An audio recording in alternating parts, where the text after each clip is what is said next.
Hello dear chess fans and welcome to a new episode on Middlegame strategy by my strategy.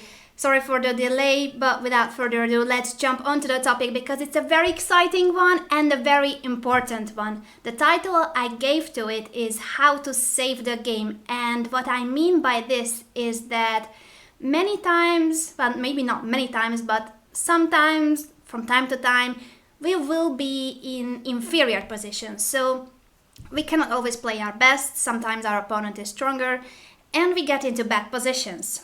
But we don't have to lose bad positions, and if we learn how to save the game, how to save half a point or even a full point sometimes, then we can win a lot of rating points because we will not ruin our tournament with bad games.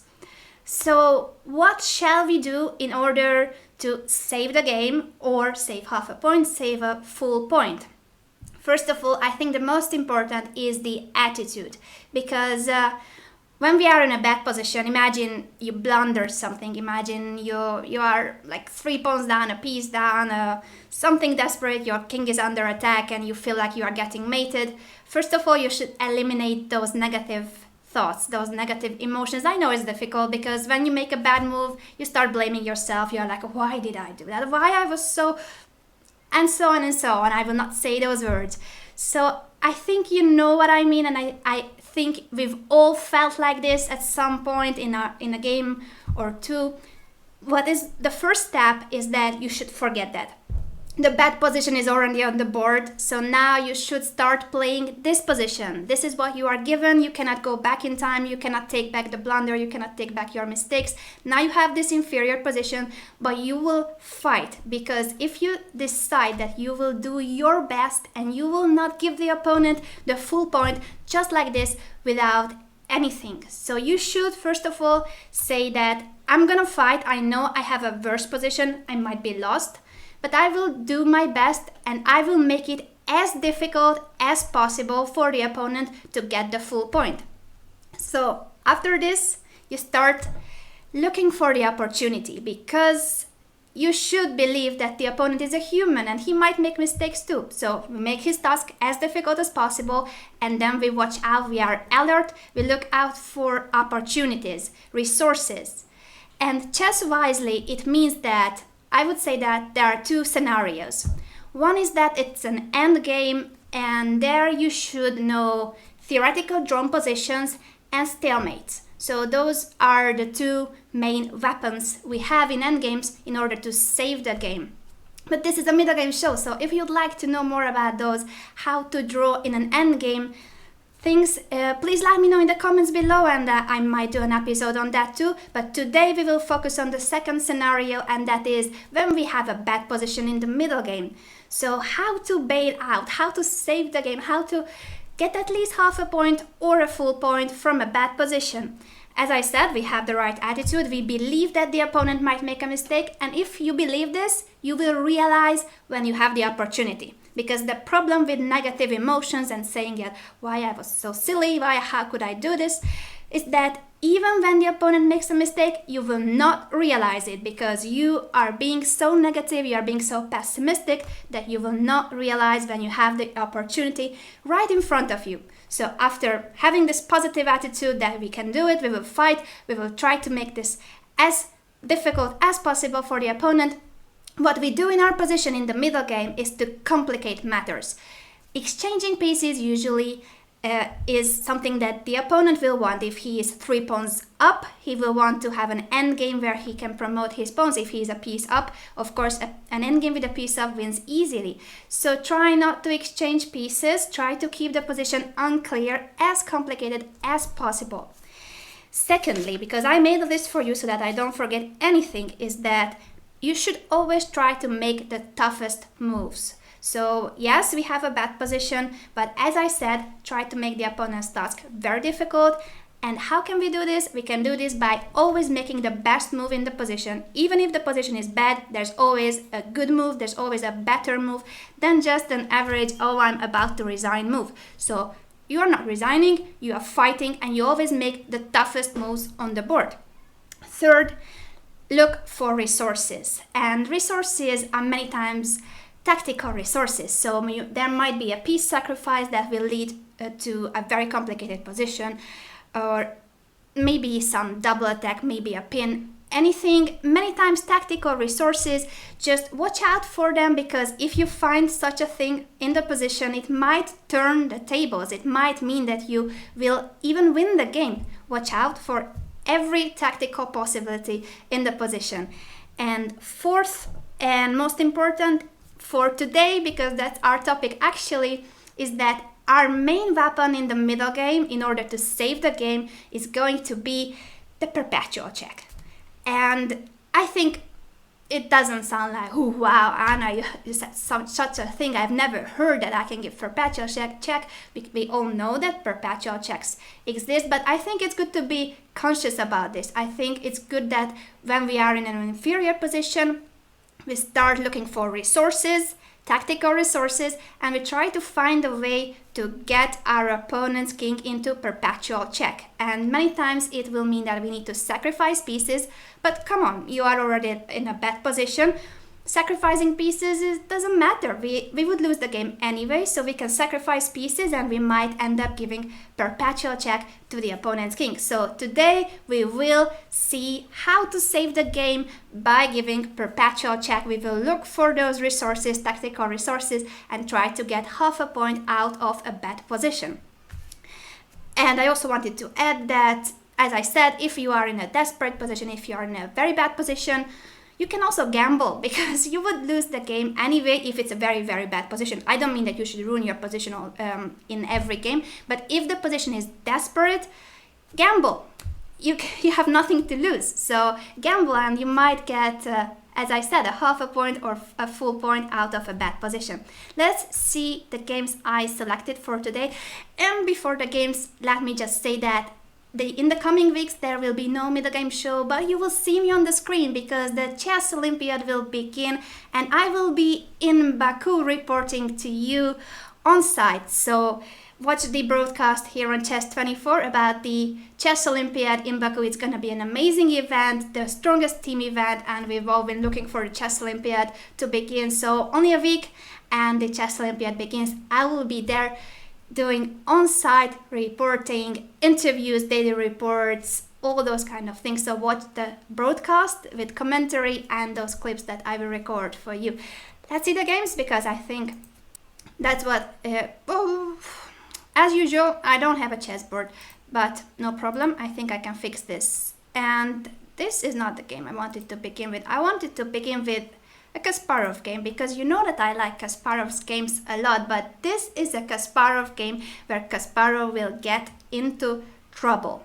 Yes, even Kasparov used to get into trouble, very rarely, but he did, especially at the beginning of his career. So in this game in 1982, it means that Kasparov is 19 years old and he's playing against Tokmakov, who is known nowadays as the trainer of Anish Giri. I guess back then he wasn't his trainer because Anish wasn't born yet, but it's good to know that Tokmakov is now famous for being the coach of Anish Giri and also the captain of the team from the Netherlands in the Olympiad. So Kasparov is white, and in this position, it's a pretty normal position. Tokmakov took on d4. And this is the moment where Kasparov could have played it safe by playing c takes d4, or what he did in the game was e takes d4, and this might be an inaccurate move. But he wanted to win and he wanted to play very active, so he wants to push this c pawn to c4, he wants to open the diagonals for the bishops, and he wants to give mate, basically. That's his plan, to mate the king on g8. But Tokmakov plays very well. He places the bishop on f6, that's where it belongs, and after c4, knight a5. So if you have been following my shows, you know that we covered the topic of the hanging pawns. These pawns, the d4 and the c4 pawns, are called the hanging pawns. We learned how to play with it and against it. If you haven't seen those, you can check it on YouTube or here on Chess24. Just look for the middle game shows, hanging pawns topic. We will not talk about it this time because you know everything already. Let's see what happened in the game. Knight e5 is a normal move, that's where the knight belongs, but Tukmakov realizes that in this moment he can take on e5, and after d takes e5, queen c7, and this c4 pawn is suffering. This pawn will drop, and if it drops, that's a pawn down. So in this position, unless white has a very strong attack, unless white can give mate to the black king, this is really, really unpleasant, because you don't want to play rook c1 with white. That's a very passive move, and of course Kasparov is not famous for defending a pawn with a rook, for playing passive. Of course he wanted to go as active as possible, and after queen c7 he plays queen h5, threatening mate in 1, and after g6, queen h6. And his plan could be, and I think we'll soon see in the game too, placing a bishop on f6 and giving mate on g7. But Tukmakov, as I said, played this game very well. It's a model game actually on how to play against the hanging pawns. He plays queen c6 because this queen bishop battery on the long diagonal is very unpleasant. You have to go f3 not to get mated. And now the move f3 has weakened the c5. The a7 g1 diagonal. I meant that we go queen c5, give a check, and after king h1 the pawn can be captured, because if white plays rook c1, yes, he's threatening to win the knight, but there are several ways to get out of the pin. One of them is queen e3. The queen is hanging on a6, so if you have to exchange queens, then there's no hanging knight anymore. And black could also play simply queen d5 after bishop e4, queen d7. Everything is protected. This is a pawn up, a healthy pawn up, and these two pawns on the queen side against white's lonely pawn will eventually win the game. It's so easy to create a passed pawn like this, 2 against 1 on one flank. So this couldn't be played. This is hopeless for white. Of course, Kasparov tries to do something. He tries to attack the black king. Bishop d4 is a good move because this bishop cannot be captured. If queen takes d4, then he could play bishop takes g6 and the queen is hanging and mate on h7. So that would be a very bad move for black. Queen takes d4. Instead, he went queen takes a3, grabbing a second pawn. Why not, if it's possible?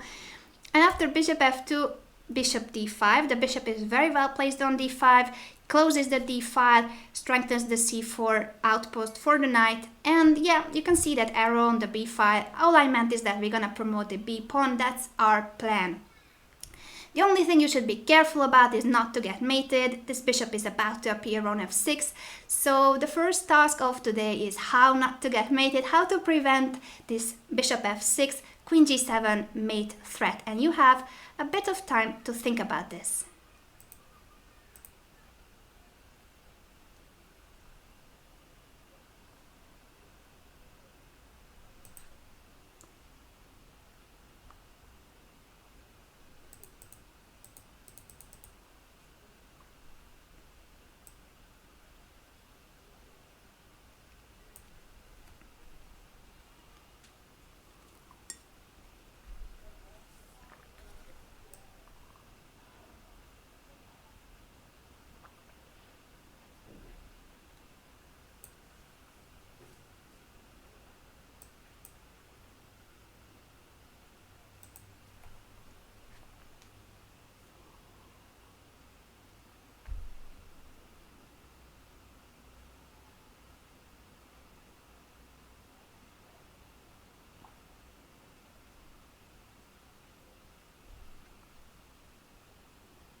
Haven't seen the solution yet, but let's discuss it together then.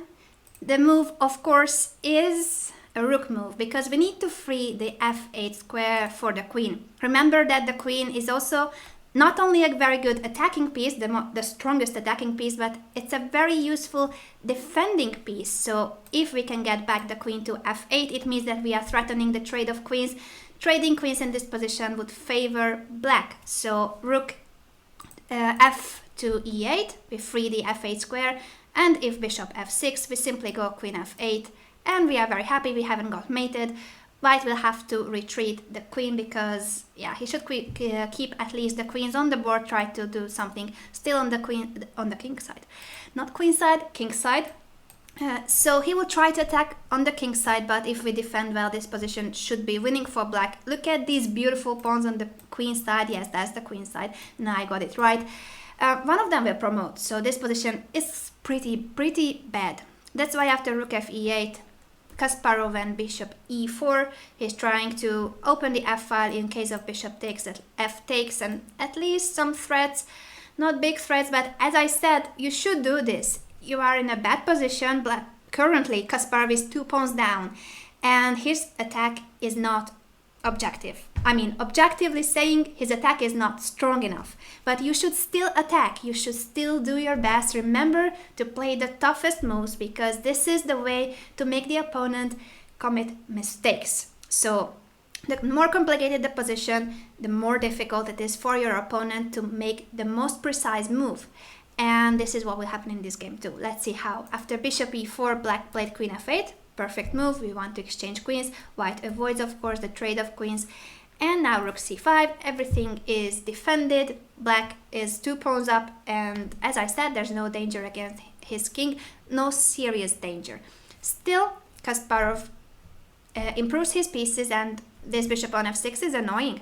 That is for sure annoying. b5. Also a good move. You know that this is our plan. Promote the b pawn or the a pawn. Rook a1 and a5. Those pawns are rushing ahead. So what can I do? As I said, we need to complicate matters. We need to make the toughest moves. And in this position, having the bishop on f6 and the queen here, we cannot go queen h6 because of the queen on f8, but we should try to open the g5 because we should try to create counterplay against the black king. That's our only chance.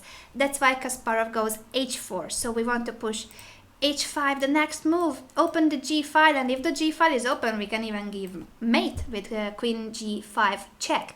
So, of course, after h5, black is not obliged to take that pawn, but still, you are creating threats, you scare your opponent, and you make him have to work for the full point, because we are making this as difficult as possible for the opponent.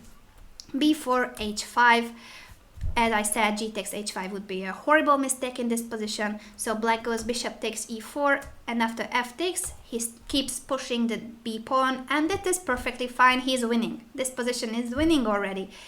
And there's not much to do, but yet we will try. So this didn't work. We have a pawn on h5 when black didn't capture it. We have a bishop on f6, but we cannot play queen h6. We have a rook on the f-file and the queen on the f5, but we cannot take on f7. The queen is protecting everything. So let's bring yet another piece to the attack, and that is the a1 rook. We bring this rook to the d5. We want to play rook d7, the next move, and then maybe threaten to capture on f7 if we move the bishop away, or some sacrifices even on f7. As I said, you should watch out for tactical resources. Rook c7 is a good move because it prevents rook d7. Still, we should try. So now the bishop goes to h6, threatening the queen, and we want to place the queen on f6. Then again, it would be mate on g7. So as you see, we don't have objectively a strong attack in this position, but what Kasparov is doing, instead of resigning, instead of saying that, oh, I played this game bad, I should have been more careful in the middle game, he's fighting, he's making the toughest moves for the opponent, and he has to be defending. He cannot just promote his pawn and say that, okay, I will be a queen up. No, he has to be defending his king carefully, because there's this bishop, there's the queen, a pawn on h5, the rooks are also well placed. So this position, it is lost for white, but we are fighting and we are making this as difficult as possible. After b2, bishop h6, queen e7 has to be played. As I said, you have to be so careful here with black, because if you blunder queen f6, then white is winning. There's no way to prevent queen g7 mate. So after bishop h6, the only move is queen e7. And if the opponent has to make only moves, it means that he might make a mistake. Bishop g5, and now what? He has to decide where to place the queen. Took Mako, went back to f8, and since we are 2 pawns down, we are repeating moves. That's another way to make a draw. Repetition of moves 3 times the same position would lead to a draw. So after bishop g5, if now Tukmakov goes back to queen to f8 with the queen, that means a draw. He had to change his move, he had to do something else, and he plays queen c5. But still, it means that he was maybe thinking of whether repeating moves or not. Then he decided that his position is winning, he shouldn't accept a draw. Still, you see that we are trying, we are threatening, we are repeating moves, we are doing our best in order to make the opponent uncomfortable and suffer a bit for that full point. After h takes g6, f takes g6, rook d8 was played, and we are still lost. But we are exchanging this rook. I told you not to trade pieces in general, but sometimes you need to eliminate the defender of the opponent. In this case, we want to eliminate this rook that is protecting the back rank. So we want to trade rooks in order to have the back rank unprotected. And you will soon see why it's so important. After rook takes d8, bishop takes d8, black has to do something with this hanging rook. And he played rook b7. It seems to be such a logical move. We want to promote the pawn, b1, getting a queen, white will have to take it, and then we will be a rook up thanks to this rook on b7, supporting the passed pawn. Everything seems to be perfect, but it's not.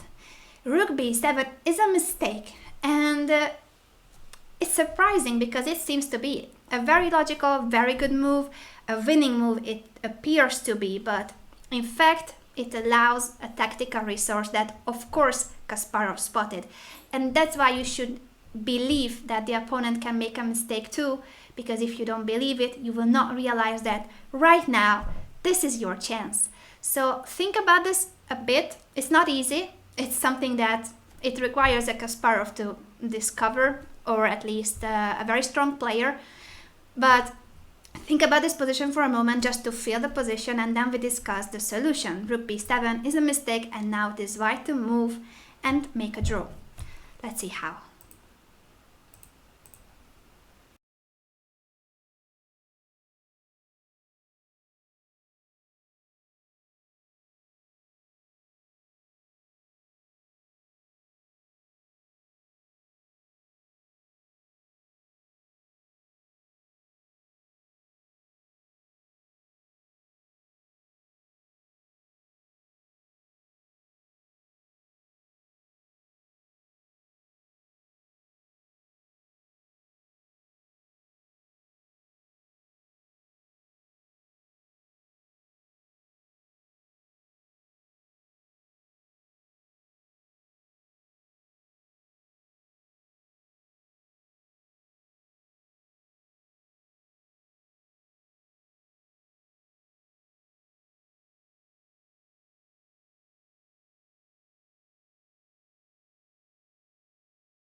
As I said, it's not easy, so let's solve it together. The right move is, and the only move that saves the game, queen f6. We are threatening queen takes e6, and in this position it's important to note that black cannot play queen takes e5 because of the mate on f8.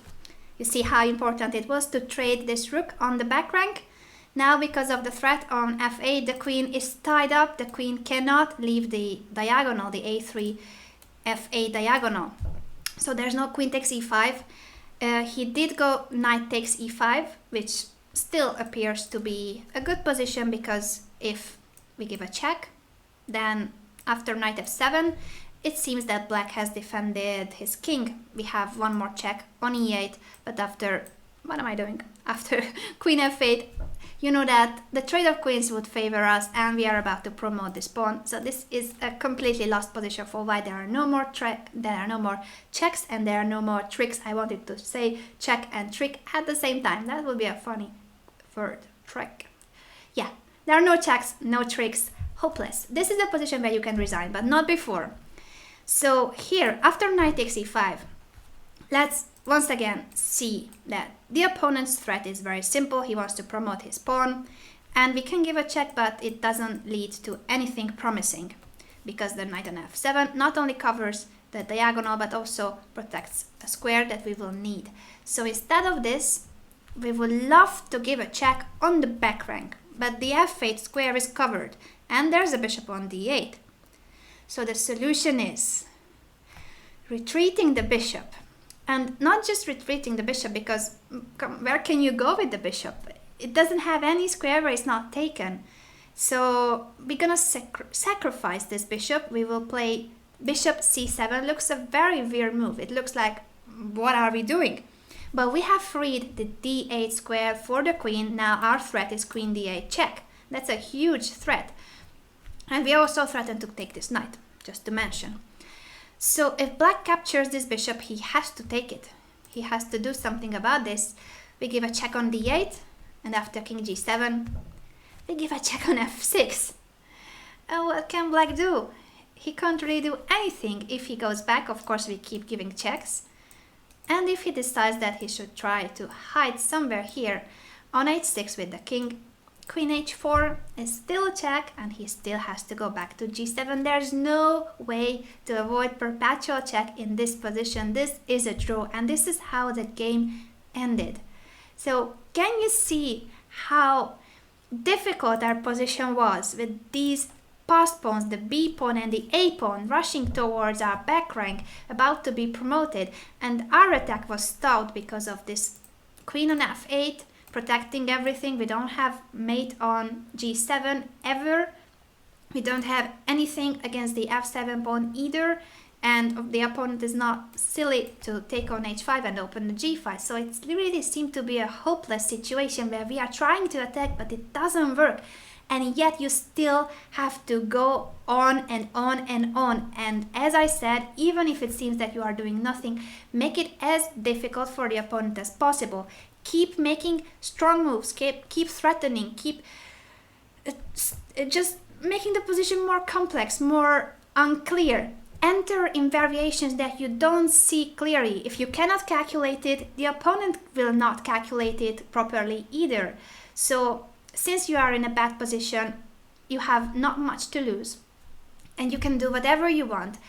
Don't collapse. The most important is, as I said, eliminate negative thoughts, negative emotions, stop cursing, and stop blaming the mistakes you did in the past, because the position you have in front of you can still be saved if you have the right attitude and if you watch out for tactical resources, especially our main weapon, perpetual check. So let's see once again how it happened and why it happened. It happened because we did quite a lot of tough moves. Our position is bad, but we are doing our best.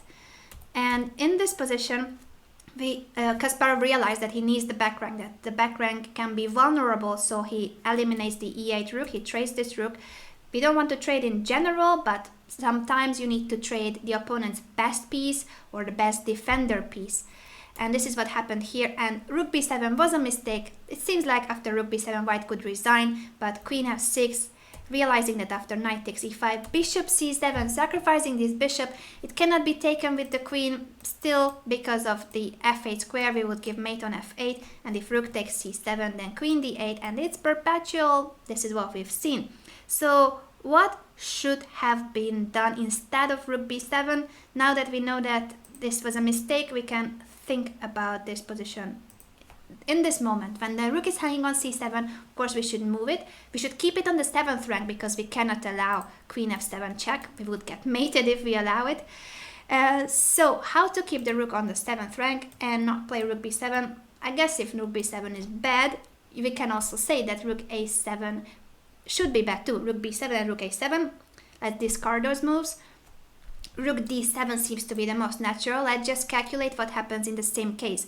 Queen f6, threatening queen takes e6. Now we go knight takes e5 because we want to cover this diagonal. If queen takes e6, we have knight f7. So if bishop c7 in this position, it's not the same position. The bishop now is not cutting the 7th rank. With the rook on b7, we had to place the bishop on c7 not only to free the d8 square, but also to cut the 7th rank from the rook. So in this moment, you cannot do anything about the b7 rook. It cannot jump to the king side. But if we have the rook on d7 after queen f6, knight takes e5, and bishop c7, bishop c7 does not do anything because rook f7 wins the game. There's nothing. White only has this check on d8. It's really nothing. You can protect it, let's say with rook f8. And after the trade of rooks, queen takes. And it doesn't matter that our knight is hanging because this pawn is about to be promoted. So this position is completely winning. That's the big difference with the rook on d7. There's no bishop c7 trick. But it was very difficult to spot. And you should count on this. You should remember that the opponent is a human too. And he will make mistakes too. Or if not mistakes, but he might make not the most precise move. Not the first move of the engine. Psychologically, it can be difficult too, because if you are winning, if let's say you are a piece up, you might relax. You might think that, oh, this position is winning no matter what. And if the opponent relaxes, if he is not alert, that's when it's even more likely that he will make mistakes. Let's see another example. I hope that you like this one, but we will still keep looking for resources. This was an English opening between Spielman and Ree, and we will reach a very complicated position. I don't even want to discuss this part because it's a mess. But it's good that it's a mess when suddenly you are a pawn down. So here in this position, I think this could be clarified as an unclear position because black is a pawn up, but white has compensation for the pawn, mainly because of the open h file. It's a semi-open file. Our plan as white is to castle queenside, double rooks on the h file, and attack the black king. In this position, the best move would have been knight c e2 because this knight would be perfect on f4 attacking the e6 bishop. In that case, the d5 pawn would be more vulnerable. And then we want to castle, place the king on b1 so that it's not on the c file, and play rook h5, double rooks. As I said, I think this position is unclear. It doesn't matter that we are a pawn down because you know that with opposite side castling, time matters a lot, and many times we would sacrifice a pawn just to open a file. We have an open h file here, so if we can castle queenside and start attacking the black king on the king side, this pawn down could even be a good thing because we have this open h file. Instead, white decided that he did not want to be a pawn down. He grabs this pawn on b7, which seems to be a bad move. It turns out to be a bad move. The reason is that now after queen e7, now of course it was to protect the c7 knight, and now he wants to go rook b8, so the queen has to go back, and rook b8, queen c2. Now what you see on the board is material equality, but we have lost a lot of time by grabbing this pawn, and time is precious. All the tempi count. So here, of course, queen c2 threatening mate, g6, well not mate, but queen takes h7 would be very unpleasant. But after g6, we protect the h7 square, and it is a position which is already very unpleasant for white. And the reason is mainly those arrows that I drew.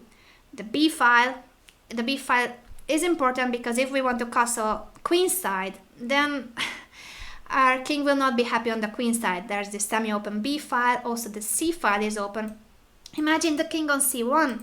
It would be very vulnerable with those rooks on b8 and c8 pointing at the king. Also, this knight can appear on the queen side, the queen. Not pleasant. And, well, if we don't castle, then what do we do? The queen on e7 also controls the e file, and it's pinning this e3 pawn. So we can't really place this king anywhere. We cannot castle kingside. Of course, that would be even more horrible. Maybe castle queenside and then pray. But what happened in the game was rook c1. knight b5, and here maybe he had to take on b5 and rook b5, and this position is pretty bad still. Rook c8 is the next move, and white cannot connect his rooks. White cannot play anything active here. He has problems because of the king in the middle of the board. We covered this topic too in another lesson, so you can check that too on YouTube or here on Chess24. But what he did instead was knight a4, and here black has a very beautiful tactical resource. Actually here it's a resource that wins the game, because he can take the d4 pawn after e takes d4, bishop d7. This is what I was afraid of, that the king will be in trouble on e1, and white cannot do anything. If you go knight e2, which seems to be the most logical, then bishop takes a4, queen takes a4, and rook takes b2, and black is winning. There's just no way to save this knight, to save the position. Let's say, I don't know, queen a6 so that you protect it, but with the queen on e7, the rook on the second rank, you can see that this position, it has to collapse. It has to collapse somehow. Even rook e8 should be a good move, but probably there are already very concrete moves like g3, and if f takes g3, then queen e3, so we achieved that this e3 square would be unprotected, and now we are threatening queen f2, we are threatening rook f2, everything is in the air. This is a piece down, but I think everybody can see that this position should be winning for black. And if not knight e2, well, knight e2, let's just see once again why rook c2 doesn't work here. It's because of this check. Remember this pin on the e file, so there's no rook c1 because we can just take it. It cannot be captured, the rook on c1. So this position is lost. After bishop d7 check, white has to go king d1, and in this position, black thought that it was the moment to finish the game in a beautiful manner. He played rook takes f2, which seems to be a crushing move. He calculated that after queen takes f2, bishop takes a4 check, white cannot go king d2 because rook b2 wins the queen and the game. So it seems like the attack is crushing. Rook takes f2. Yes, he sacrificed the piece, now he's sacrificing a rook, but he's giving mate, he's winning the queen.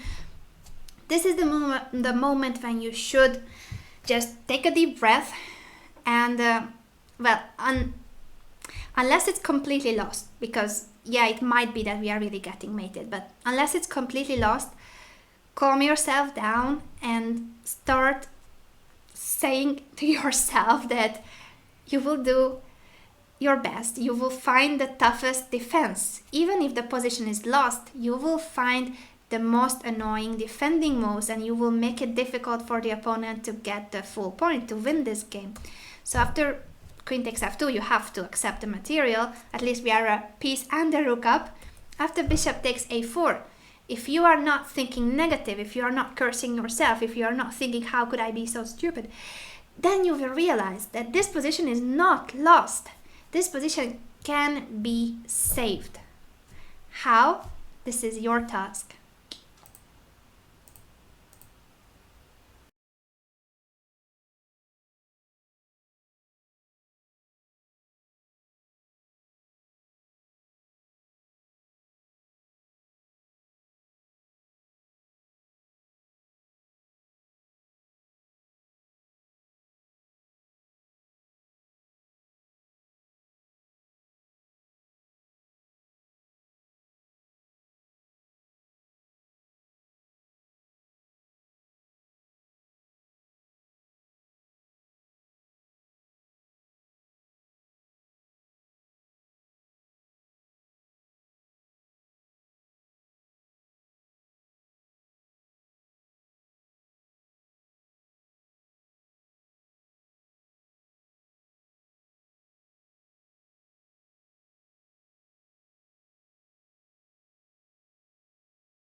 Well done, guys. The good move is b3. This is the only defense in this position.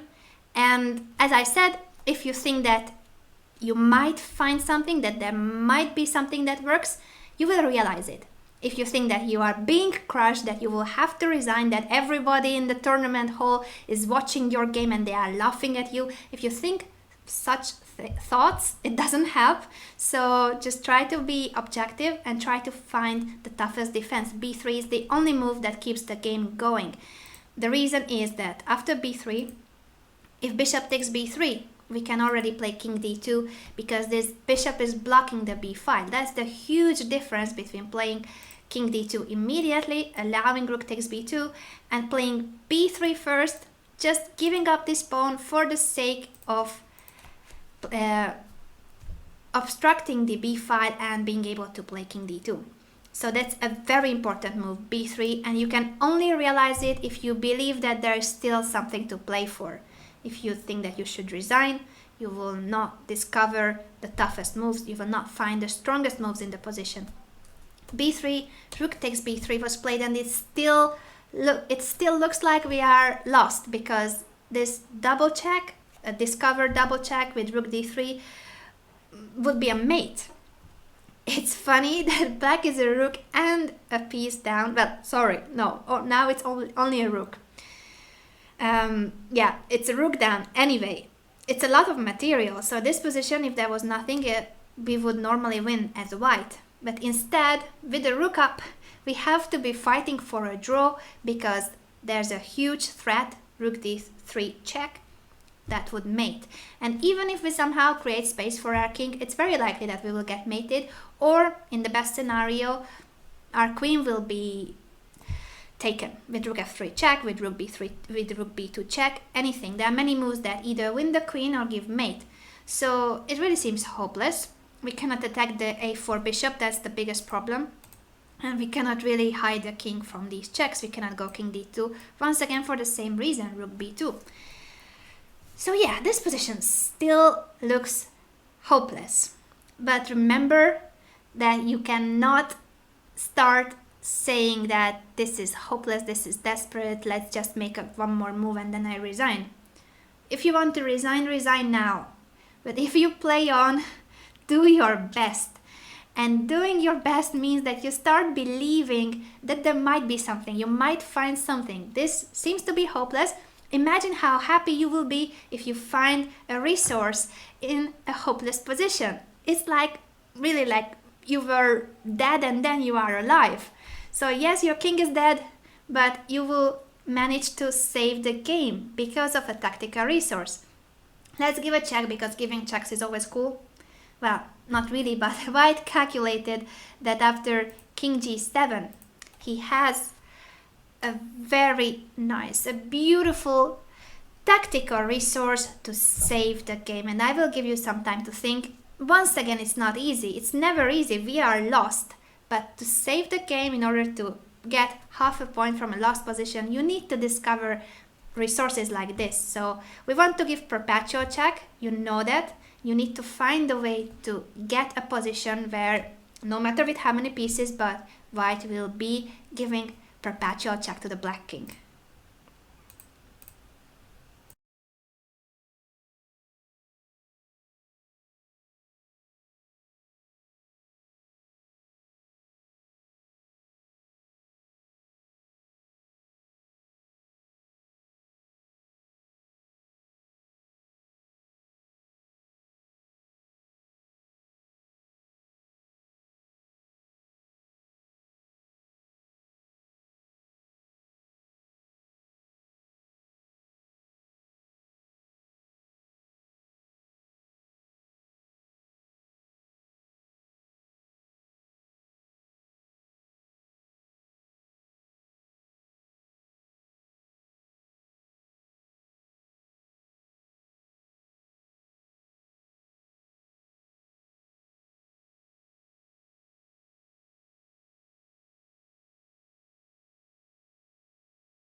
As I said, it's a difficult one, so don't worry if you haven't seen the solution. Let's go through it together. Let's see how you should think in a position like this.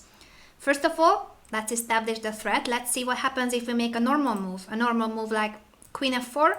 We are threatening Queen H6, and we could be happy if it was our turn, but no, it is black to move, and after Rook D3, you see that those 3 pieces are worth a lot more than our whole white army. After King C1, Queen takes A3, King B1, Rook B3. You don't even have to calculate until the mate. You just feel that this position has to be lost. It has to be made in a few moves because the white king cannot hide anywhere. Rook B1 is even a double check, so you cannot do anything. You cannot play Rook C1 because the bishop is also giving check, so it's mate. That is the threat. Once we know the threat, we realize that we have to be very quick, and being quick means that you need to give a check. We don't have any checks that would be a normal check. We cannot, there's just no check. So we have to sacrifice something, and the first move that should be on your mind, the first move you should calculate is Rook takes H7. If it works, that would be brilliant. Let's see if it works. Rook takes H7 check. Black has to take this. The idea was to give a check now with the queen, and after King G7, we have Queen H8 check. This could be the thing, because we are giving a check. He has to play King F7, and now we have another check, either from H7 or from G8.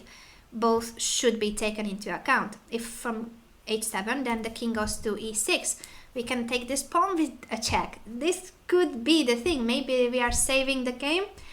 King D7, attacking our rook, but after Queen F5, we are still giving checks. We are still making things complicated, but unfortunately for us, after Queen E6, even if we win the queen, because in this position, white can win the black queen with Rook D8 check, after king takes, queen takes E6, before we start celebrating that we have not only saved half a point, but we have got the full point, we are winning, we are a queen up, Rook E3 or Rook B6 check, both win the queen back, and we will be a rook down.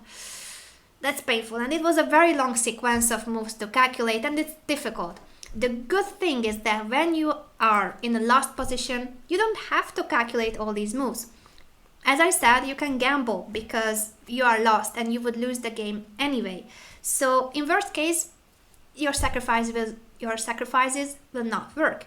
But at least you tried.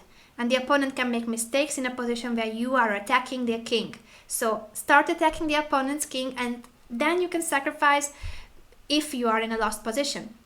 So those who thought about Rook takes H7, kudos to you. It could be the move. It could work out well, because here you have many checks, and maybe the opponent will make a mistake, or maybe you go Queen G8, and after Queen F6, after King F6, it's still not so clear. You have another check here, then King G5, then Queen takes D5. So this is a mess, and maybe the opponent starts being scared. Maybe he thinks that he ruined his position. Maybe he starts fearing that he spoiled the advantage.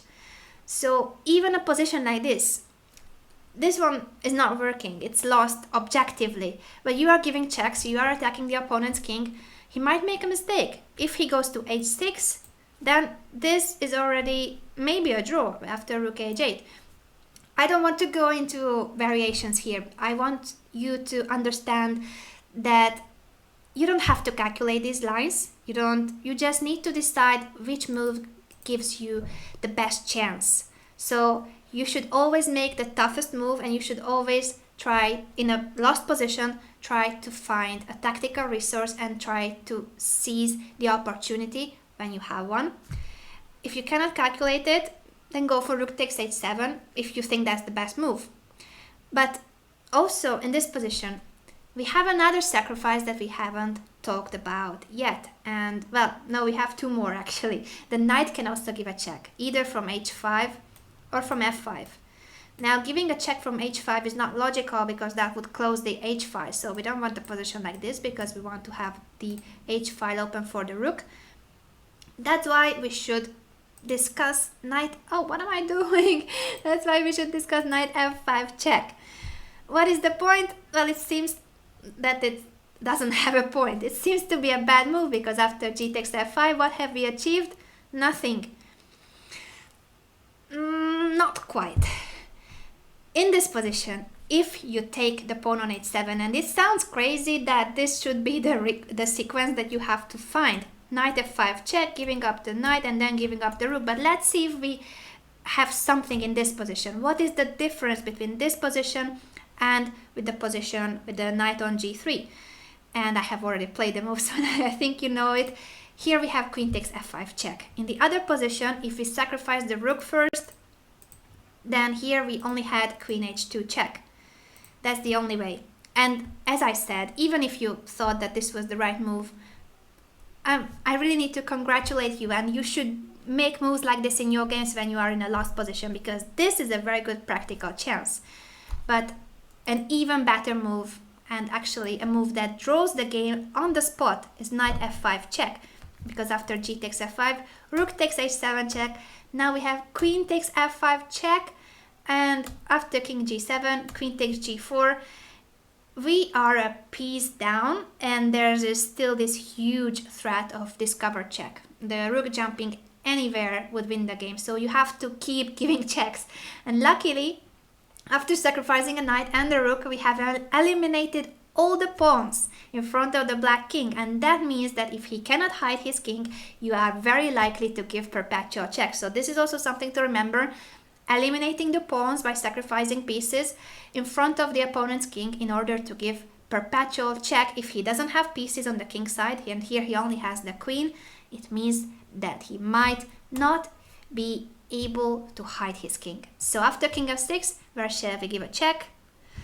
Queen f4, and after king g6, queen g4. And that's it. Basically, that's it, because he can never play moves like queen g5. Luckily for us, because there's rook g8 check. And yeah, you cannot do anything about this. But if he cannot do this, if he cannot, let's say, can he go king h6? What do you think about this move?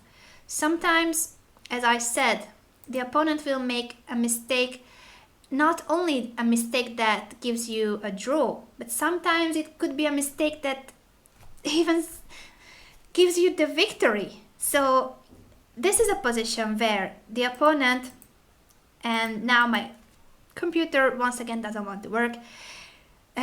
Thank you for freezing down in the critical moment. I hope that you can still hear me and see me at least. Can you please confirm it to me in the chat, because I cannot make moves on my chessboard.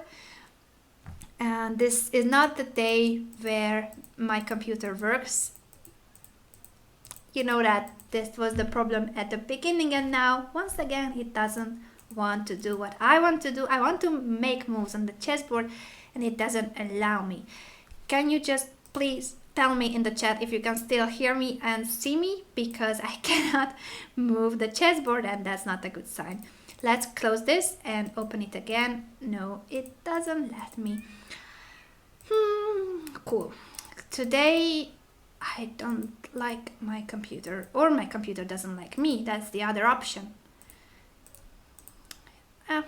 It should happen in the critical moment. It should happen when we have achieved our dream. We have achieved a perpetual check or even a full point. In this position, white is winning and I cannot show why. Why is that? Why is that? Why is that? Alright, at least you can hear me and see me. Let me try to close this program where I have the chessboard and then open it again, but it doesn't even want to close. Oh my, I'm sorry. I'm sorry, this is not my lucky day. This isn't my lucky day.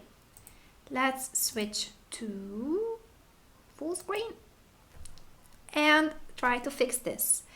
And my hair, it's not my best hair day. But I think the chessboard is more important than my hair, and I want to close this program and open it again. I hope that I can.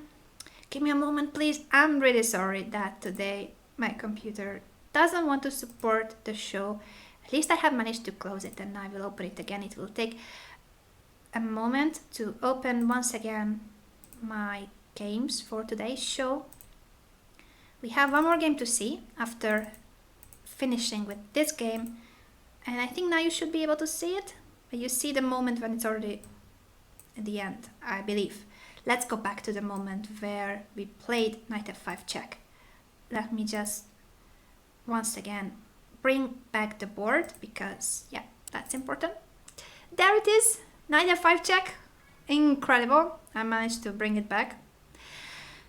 Let's just hope that now it's a chessboard that I can actually move, so it's not just a frozen picture that you will see, but you will actually see the moves.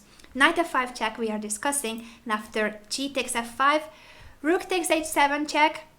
It all looks crazy, but remember, you can sacrifice if you're in a lost position.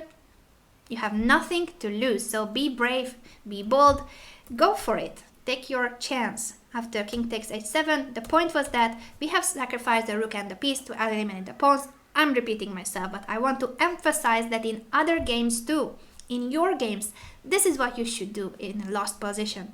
So this is why we are seeing this game, because what happened here is that the black king cannot hide from the checks.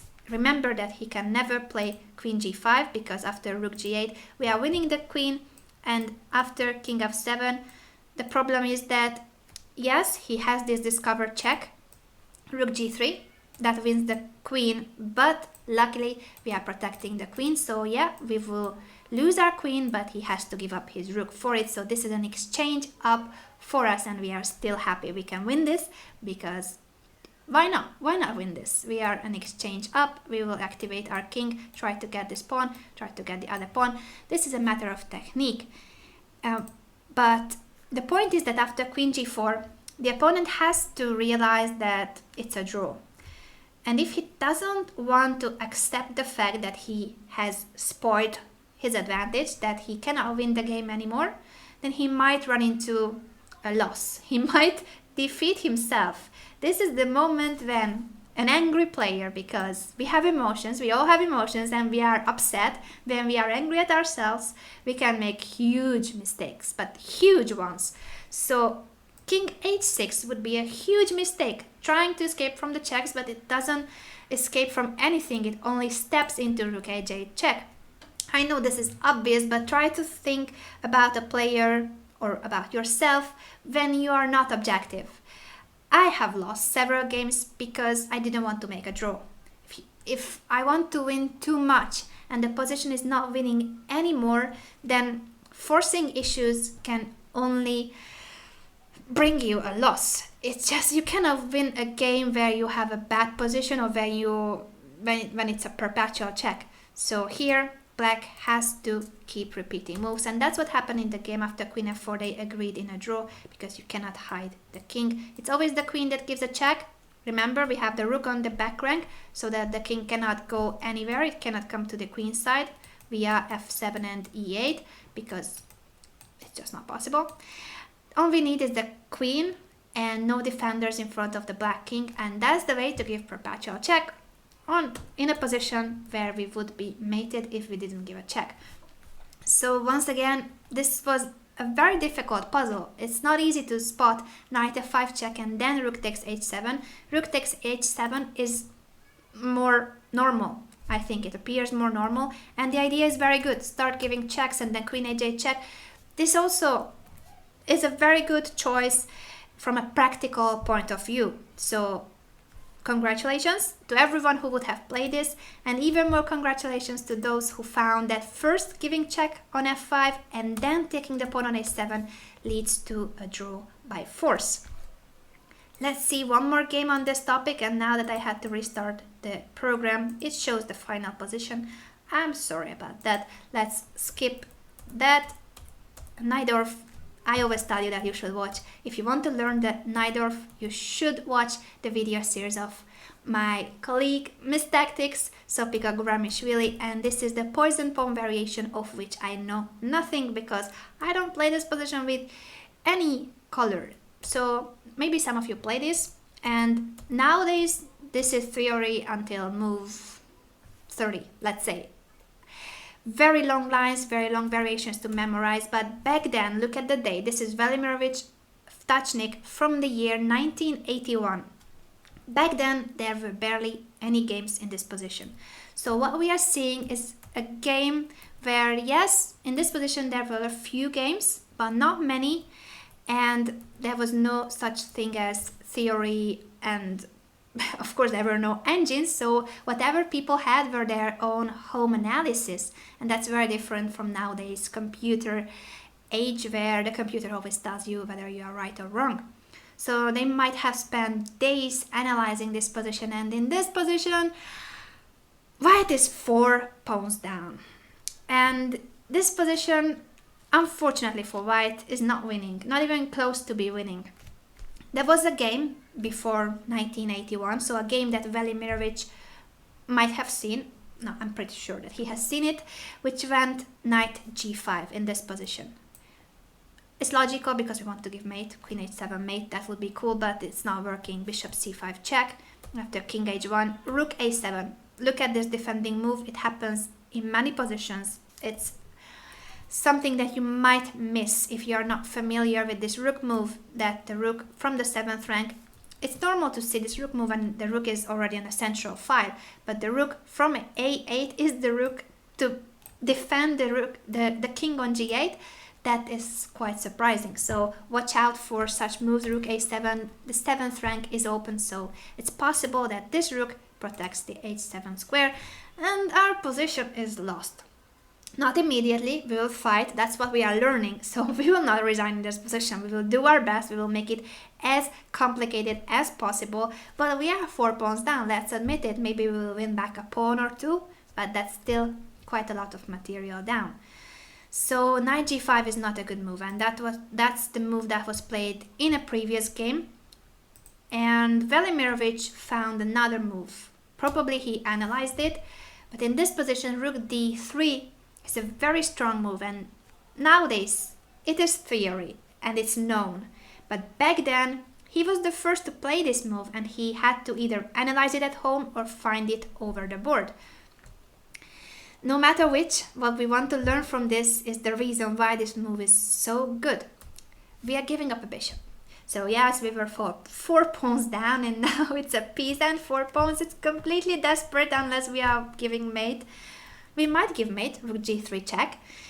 But king f7, this king is escaping. So we have so many checks here. We have queen g7, queen takes h7, rook g7. We don't have queen h5 check, that's important because the queen, luckily for black, is protecting the h5 square. It would be so nice to give queen h5 check, that would be mate actually, but we don't have that possibility. So we have these checks, we can also give knight g5 check maybe, but the main checks are these. Rook g7, let's say, to start with, king e8. Now we don't have more checks, that's a problem. Rook takes e7, could be tried, but after king takes, queen g7, rook f7, and once again we are running out of checks because after queen g5, a move that could be a good move because we are like a check, and now if he goes to e8, then once again we give a check. Now this time, no, even a knight check, so this is getting really complicated, and you will have to believe that there's something going on. You might give perpetual or even win the game, but the problem is that he will play king d7. It is a difficult move, so remember that in these positions you are playing against a human that might make a mistake. So if you get a very complicated position, an unclear position, even if it's completely lost according to the engines, you might have chances because it's difficult for the opponent to make the best moves. So if he doesn't find king d7, then we are good.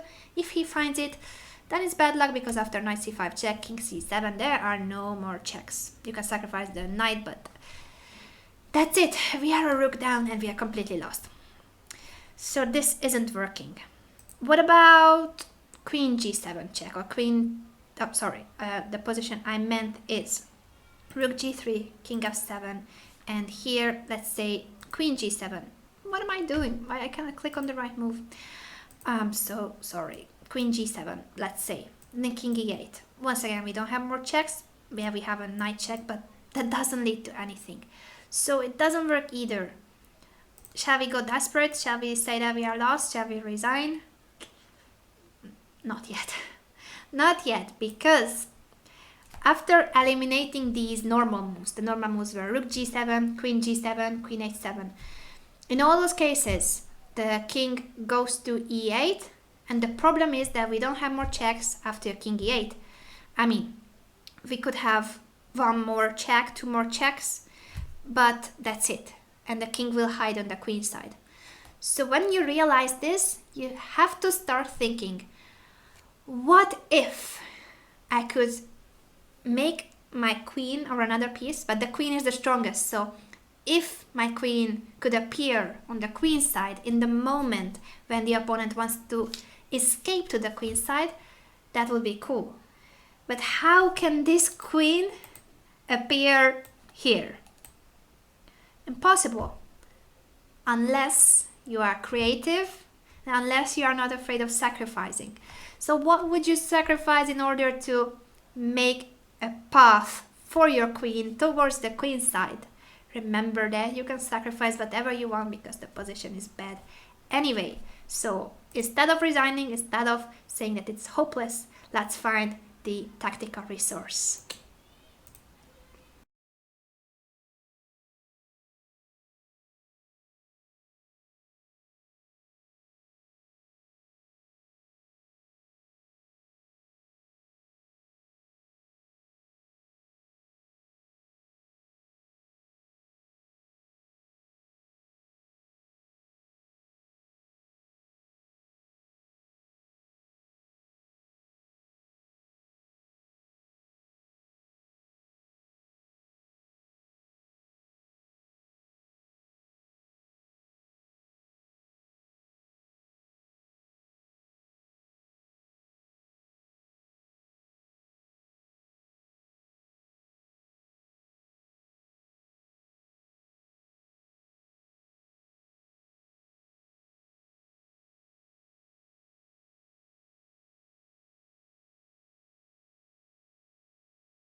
You guys are brilliant. I have seen the solution by many of you.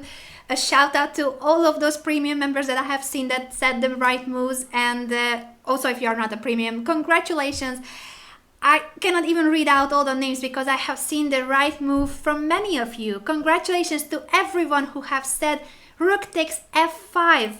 Very good move and a very unexpected move. So the opponent can very likely miss this move because it's really like we calculate Rook G7, we calculate Queen H7, and in all those cases the black king will hide, and no matter this sacrifice and no matter this check, we have a few checks, but as I said, the king will go to the queen side and we cannot do anything against the black king with the queen on G5. We would need this queen on D6. So the point is this: we need the queen on the king side. No, we need the queen on the queen side. I'm confused. So the queen on the queen side. After king f7, the only move that saves the game is rook takes f5 check. We have 4 pawns down and now we are sacrificing a whole rook because we need this queen on c6. After e takes f5, now the same variation is very much different. After rook g7 check, king e8, we have queen takes c6, and we are so happy because we are giving checks. And even if we don't see it until the end, you don't need to see it until the end. You have taken your chance. Just be brave, sacrifice if necessary, give checks, make the opponent suffer. Start attacking his king. His king is the most precious. Of course, it's the king that is the most precious to everyone. But what I mean is that when the opponent is winning and you start attacking his king, that's very annoying. He might start to be scared, he might fear that he misses an attack, or the opposite, he might be too relaxed and say, there's nothing going on against my king. In both scenarios, you can win the game or win at least half a point. So you might save the game, you might get half a point from a losing position because you start making it very difficult for the opponent. Now after queen takes c6, let's see what's happening. He has to go king d8. And now what? What was the point of all this? What is the move here? Tell me. Tell me.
Let's discuss this together. I have seen the right solution and I have seen another move that seems to be good, but it's not working. So let's start with the wrong solution. I mean, it's not a solution, but the wrong move is queen d5, and it looks very tempting. So I'm not blaming anyone. It's a check, and it seems like black has to go back, and then we give another check.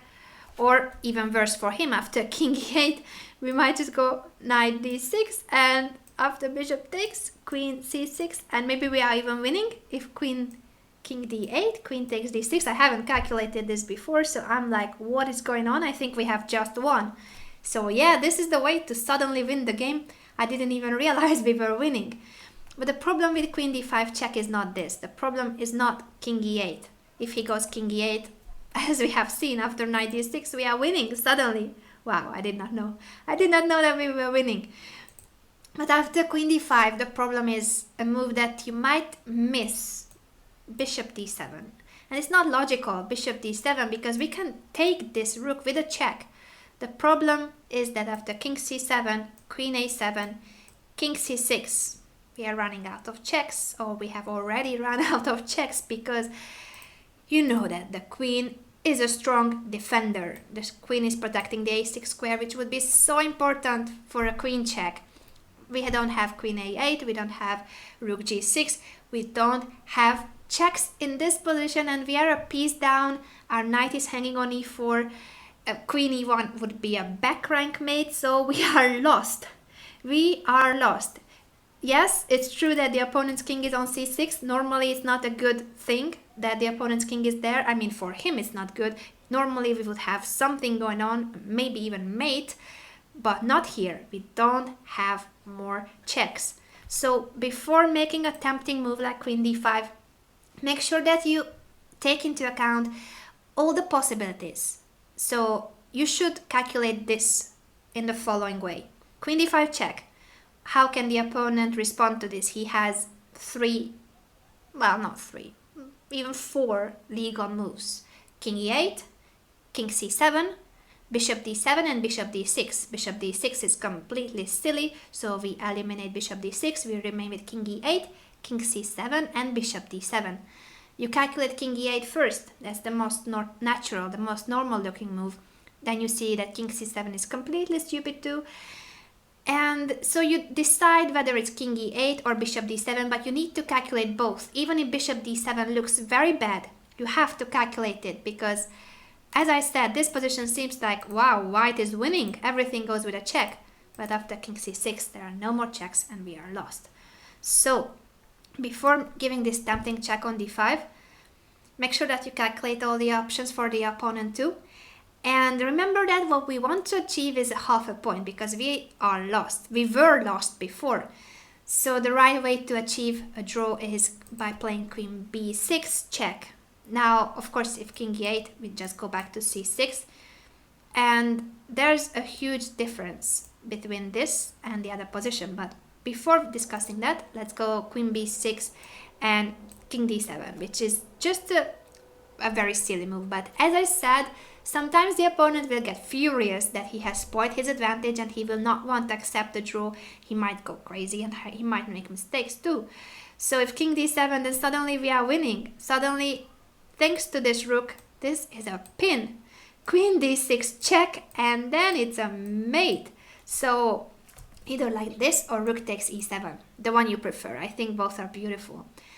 But just, this is what I was talking about, that this whole thing about how to save the game and putting on your fighting spirit when you are lost. You might save half a point, you might save a full point. It really is up to the opponent. You will just make his task as difficult as possible. You will complicate the position. You will not trade pieces unless they are pieces that are valuable in the defense for the opponent or are too powerful. But in general, just make things as unclear as possible, sacrifice if necessary, complicate matters. I have said it so many times, but I really want you to remember this.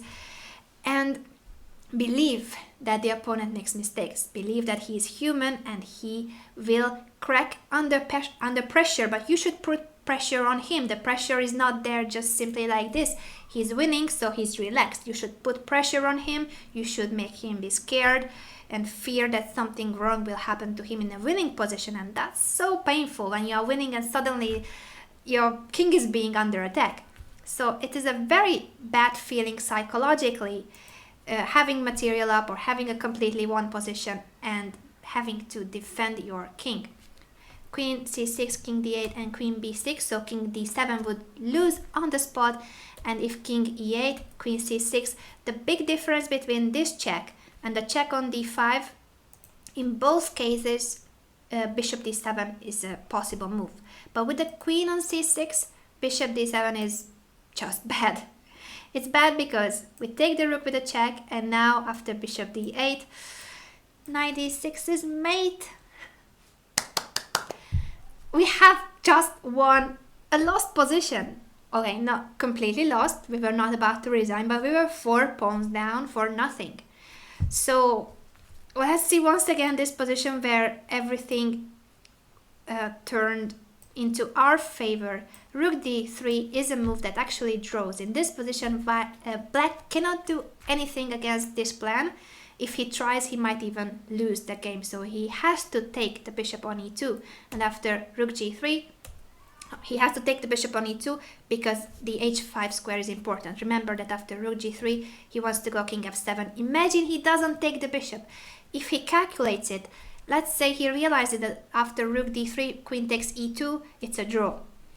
Or not in this position, but in general. Imagine that your opponent sees a variation. He calculates a variation that is a draw, and he wants to avoid it because he thinks that he should be winning. And if he wants to avoid it, he might just run into a defeat. And that's really the point, that you might win half a point or a full point just because of fighting. So rook d3, queen takes e2, rook g3, and in this position, a brilliant move, rook takes f5, because we don't care about material. All we want to do is to be able to give checks all the time. Check, check, check, check, check. We need the queen on the queen side. So here queen c6, and then very important in this position, not queen d5, because take into account all the possibilities. Bishop d7 in this position would save the game. Actually, if you are in a very lost position, let's say queen b6 wouldn't work here. Let's say that, I don't know, there's a knight on a4, a black knight on a4 protecting the b6 square, then queen d5 would be a very good chance practically, because he either goes bishop d7 or he goes king e8. And if he goes king e8, then you are winning. So even moves like that can be a good choice if practically there is a chance that the opponent makes a mistake. It's a 50-50, isn't it? So yeah, he might go wrong in this position too, with king e8, and then we are winning with not queen c6, but knight d6 check, and after bishop takes, the point was that here we have the d6 square for the queen and we are giving mate. But the the right way to make a draw was queen c6, after king d8, queen b6, and it's draw because he has to be repeating moves, and we are repeating the checks too. It's perpetual check. I hope that you like these games. There's one more thing I wanted to show in this game, because as I said, nowadays it's already theory, and in the position after queen takes c2, actually this is a draw. So if you want to make a draw with a friend of yours, you can memorize this game. I'm just kidding, but it's theoretically a draw because rook d3 is a draw, and also rook f3. If you want to analyze it as a homework, why rook f3 is a draw. In this position, queen takes e2 is a bad move, so it could be a trap. If you play this variation as white, you can go for rook f3, because queen takes e2 in this position would lose, and you should find at home why is this a lost position for black, why is queen takes e2 such a bad move, and if not queen takes e2, then what shall black do in order not to lose the game. So this is your homework. If you like analyzing, of course you don't have to do this, but if you like analyzing, then analyze this position after rook f3. What shall black do and why queen takes e2 is wrong. Thank you for being here. Thank you for watching my show, and I hope that you have learned several things from today. Let's just sum up the main points. First of all, when you are in a bad position, don't worry, it happens to all of us. So we all get into bad positions from time to time. There's nothing wrong with that. Don't start thinking that everybody is looking at your game. Don't start thinking that everyone will laugh at you, that how could you play so bad, that how could you blunder. Stop cursing, stop feeling bad. It happens to all of us. So first of all, change the chip, change to the I'm positive, I'm optimistic mode, and once you are optimistic about your chances, you might get lucky. Only the players who believe in the chances that they might appear will get eventually lucky. As I said, if you are negative, if you are just feeling that you are completely lost and it's desperate, you will not realize the opportunity. So you have to believe, you have to be a believer. I'm not talking about religion, but I'm talking about chess, that you should believe that the opponent will make a mistake. He's a human. So this is the very most important thing to learn from today, that you should have this attitude that even in a bad position you fight, you make it as difficult for the opponent as possible. And in the middle game, your resource is, the main weapon is the perpetual check. You can sacrifice pieces for the perpetual check. You just need to eliminate pawns in front of the opponent's king, and he might end up with a naked king, not being able to protect his king against the checks. So watch out for tactical resources in bad positions, because they might be there, and always make the toughest moves. Always make the position complicated, make it unclear, enter unclear variations, make the best, the strongest moves in every position, because you want the opponent to make mistakes too, and he will only make mistakes if you make his task very difficult. Put pressure on him, and as I said, play a complex position where playing the best moves is not easy at all. We are no engines, we are all humans. Thank you for being here, and as I said, next week there will be no show because the Chess Olympiad begins, and I will be your on-site reporter reporting to you from Baku. So watch the Chess24 broadcast, and also you can find lots of information on the official website of the Chess Olympiad. You can see the teams, who do you think will win, the men's section, the women's section, who are your favorite players. You can all tell me that here in the chat or in messages on Chess24. I will try to read those messages when I have some time. I usually don't have time, but I will try. And in general, play a lot of games in our play zone, because practice makes mastery, and all that we learn is just theory unless you practice it. So now that we are here, now that we are a nice group of people, you can play games against each other, training games. So challenge each other, write in the chat right now who wants to play, and practice whichever opening you want, but if not openings, just in general, the fighting spirit. Fight even in bad positions, because it will win lots of rating points for you if you don't resign, if you don't go desperate in bad positions. Thank you for listening to me, and I will see you from Baku. Bye bye.